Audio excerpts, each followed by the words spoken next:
How many of you understand what I'm saying when I say Austrian economics? Well, that's what I thought. Because this is not what most people think. You see, there are three schools of thought out there in the economic world. The most prominent one, the one that has got the world in the grip of an idea, is Lord Maynard Keynes, K-E-Y-N-E-S, Keynes. The entire world is just eaten up with his stupidity. And I can't make it any plainer than that. The essence of Keynesian thought is that you can get rich by spending money. How many of you remember August 16, 1971? What happened that day? Anybody? Yes, sir. Thank you for that. I'm amazed. Thank you. We went off the gold standard. Well, look what has happened at that time. And I remember Richard Nixon staying on television there. We're all Keynesians now.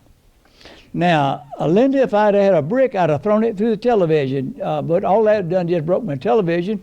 But I did yell at the television screen, "You're not talking about me. You're saying we're all Keynesians. I'm not one of them."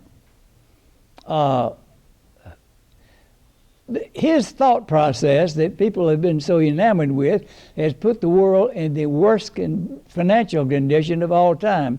Do y'all have that general feeling that there's something wrong in the financial world today? He's the cause. Yeah. Now, there's another school of thought, economic thought, and that's the Chicago School. That's Milton Friedman. How many of y'all know something about Milton Friedman? He's given John the credit of being a free market economist. But John, he was a monetarist, sir. There had to be a constant increase in the money supply, or, well, we would all, our economy would stagnate and we'd be in deep trouble. Well, he's absolutely wrong.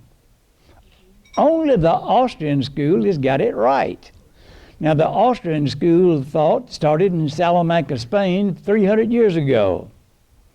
Now, over a period of time, it migrated to Vienna, hence the name Austrian. Now, Carl Menger and Eugene Bombewerk were pioneers that established this school of thought, but the real hero that came along was Ludwig von Mises, M-I-S-E-S. Now, the Mises, M-I-S-E-S, organization, the Mises Institute, is located in Auburn, Alabama. Now, that's not part of Auburn University. It's a private think tank, and it's the best in the world. It has worldwide influence. Now, it got started here in the USA shortly after World War II. 1946, Foundation for Economic Education was started in Irvington, New York by Leonard E. Reed and 4 or 5 other guys. I'll think of the others in a few minutes. But Leonard Reed was my mentor. I had the good fortune of getting exposed to the Foundation for Economic Education in 1957. Now, having finished college in 1952, I had 2 years of active duty with the Air Force obligation because I was a ROTC student during the Korean mess. I went to work in Eastern North Carolina in forestry consulting, and I came face to face with the mental paralysis that socialism causes. I didn't know anything about that stuff, Sarah, but inherently I knew something was wrong. You see, I'm very proud of the fact that in college, Economics 101, that was Paul Samuelson, who was a borderline communist. I made a D+. I'm proud of that. I didn't have all that much to wash out of my brain. Now, we were on a quarter system at Georgia when I was there. Senior year, winter quarter, I made 5 A's and a C. The C was in forest policy. Again, inherently, I knew something was wrong.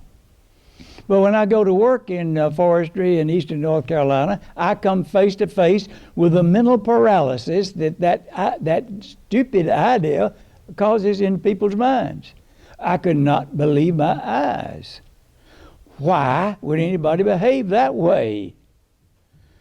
All right, so I'm at a social gathering at the home of this radiologist, and I'm mouthing off about what I'd run into and how weird this kind of thinking was about socialist ideas.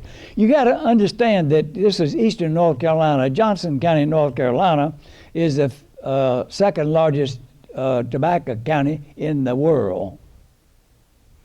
Now, when I say tobacco, we're talking about a government program. And the thought process that goes with all these people here, everything is centered around a government program.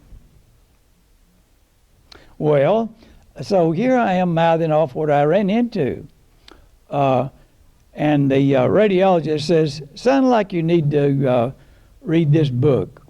Went back to his library, got Henry Hazlitt, that's the other co-founder of Foundation for Economic Education, Hazlitt. Henry Hazlitt's Economics in One Lesson. Read this. Well, a couple of, about 10 days later, I've got the book back in his hands, Kenny. And I said, I have 2 questions. Where you guys been hiding this stuff? And why'd y'all hide it from me? He said, well, look, if you like what you read, says, what you read here, he says, get on this mailing list for this journal called The Freeman, put out by Foundation for Economic Education. Says, now, all you got to do is ask for it. Now, they're supported entirely by donations. They will never ask you for money. But if you haven't thrown some money in them, John, in a year's time, they'll just take you off the mailing list, that's all. Now, the more I read, the better it got. I was particularly attracted to Leonard E. Read, and the founder, and I also was attracted to Dr. Clarence Carson, which I'll talk about later. Now, when I mentioned Leonard Read and Henry Hazlitt as the 2 principal founders of Foundation for Economic Education, let me tell you, neither one of those guys had a college degree. Neither did Herbert Spencer in England years before. But Leonard Read was the most educated man I ever met in my life. Humblest guy you could possibly ask for. The way we're going about education is absolutely stupid today. Look, on the internet, you can get a fabulous education and it doesn't cost you a thing. But we've got a weird idea that's been planted in people's minds that there's got to be bricks and mortar and high-priced stuff going on. We'll be dwelling on this more and more as time goes by, okay?